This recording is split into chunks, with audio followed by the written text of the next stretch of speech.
हर जगह की ना अपनी कुछ कहानियां होती हैं, कुछ ऐसी बातें जो सिर्फ अंधेरा होने पर ही सुनाई जाती हैं। तो आज हम देवगांव की एक ऐसी ही बेचैन कर देने वाली कहानी सुनेंगे। कहानी की शुरुआत होती है देवगांव नाम के एक छोटे गुमनाम से गांव से। मतलब एक ऐसी जगह जो शायद आपको नक्शे पर भी न मिले, लेकिन जिसकी कहानियां पीढ़ियों से चली आ रही थी।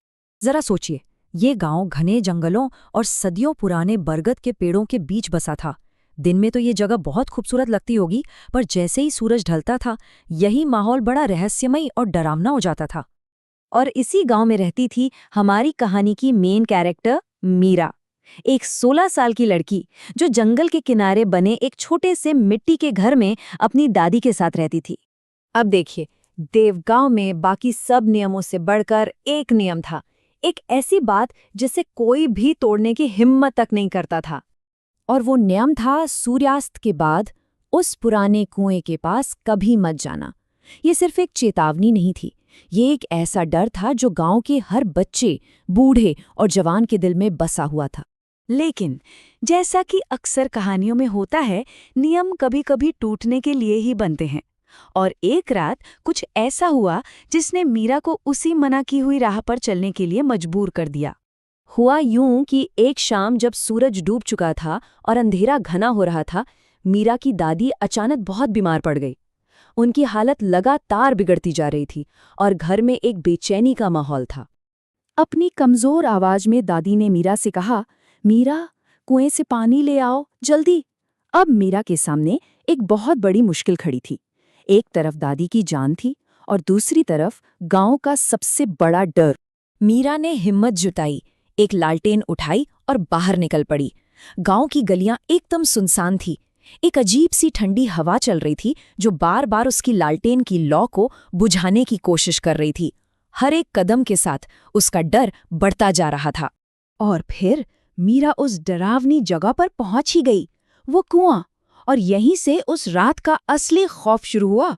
कांपते हाथों से जैसे ही वो कुएं के पास पहुंची, उसे एक हल्की सी फुसफुसाहट सुनाई दी।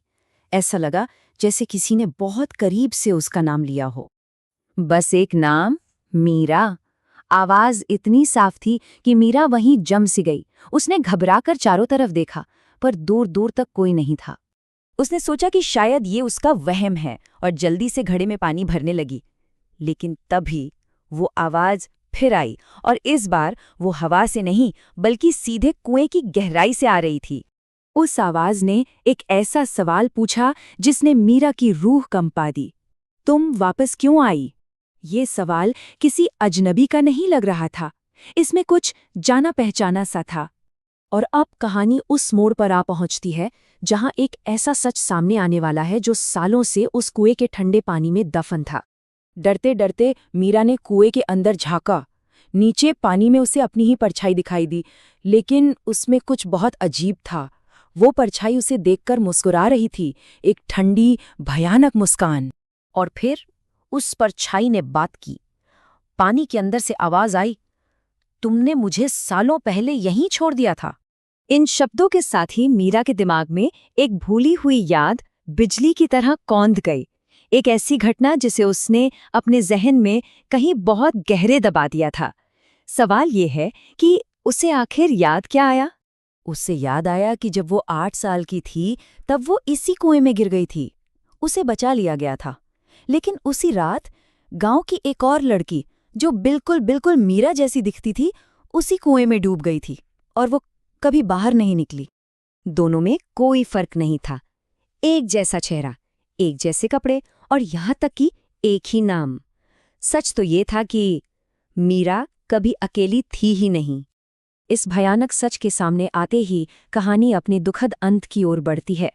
वो रात देवगांव की उस पुरानी किंवदंती को हमेशा के लिए बदलने वाली थी। अचानक हवा का एक तेज झोंका आया और मीरा की लालटेन बुझ गई।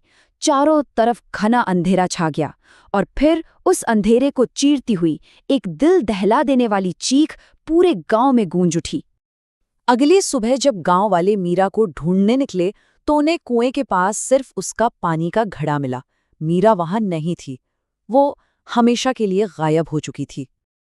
उस रात के बाद देवगांव की पुरानी कहानी हमेशा के लिए बदल गई। अब लोग कहते हैं कि अगर कोई सूर्यास्त के बाद उस कुएं के पास जाए तो पानी की गहराई से एक फुसफुसाहट सुनाई देती है जो एक ही सवाल पूछती है, तुम वापस क्यों आई?